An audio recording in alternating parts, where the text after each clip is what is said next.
Hi, this is Naavya Bal and you're watching TimesXP.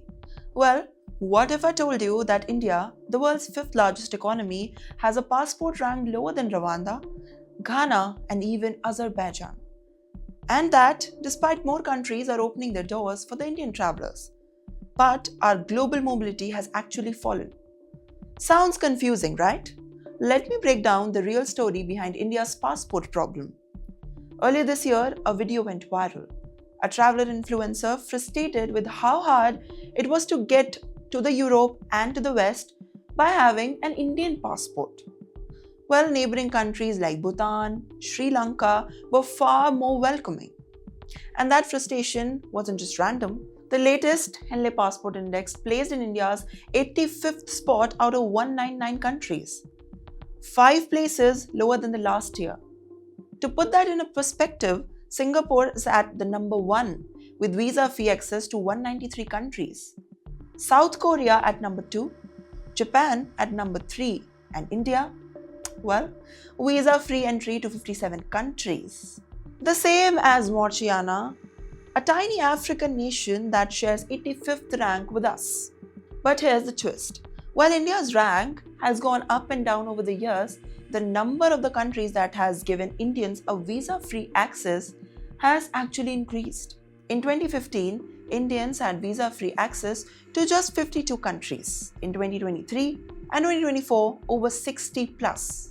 And yet, in 2025, even 57 visa-free countries are there. India still sits at the rank of 85. So what's really going on?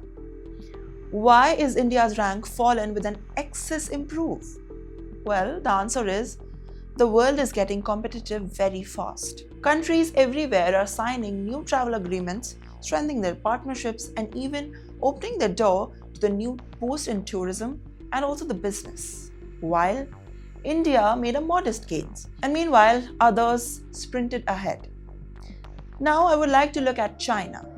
A decade ago, Chinese traveler had a visa-free access to 50 countries. Today, they are 82. Well, their passport rank jumped to 94th to the 60th. This is a huge jump. Meanwhile, India dropped the rank from 77 in July this year to 85 in October. Why? We lost visa-free access to just 2 countries.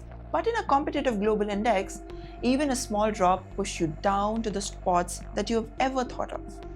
Well, experts say that passport strength represents a country's soft power, its global influence, stability, and how welcoming it is to the visitors.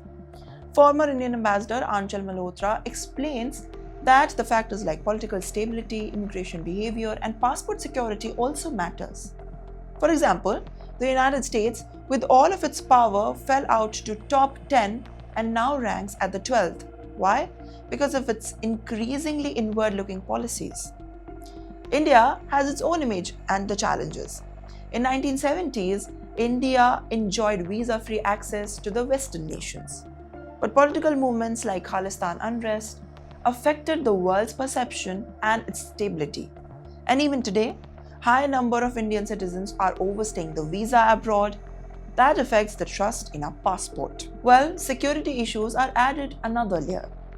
In 2024 alone, Delhi police arrested 203 people for passport and visa fraud. India's immigration process are known to be slow and paperwork heavy. All of this makes the country more cautious. But there's some hope. India recently launched an e-passport, a chip-enabled passport that crosses the biometric data. This makes it harder to forget and could improve the global confidence in India's travel document. With that being said, experts say that better technology helps, but strong diplomacy and new travel agreements would matters even more. So the big question is, can India climb up to the global mobility ladder? Yes, only if they combine better technology, faster immigration system, and a stronger global partnership. Otherwise not. What do you think? What is the biggest reason behind India's passport struggle? Global competition, India's own image issue, or the slow reforms at home? Tell me what you think in the comments. I'll see you in the next one.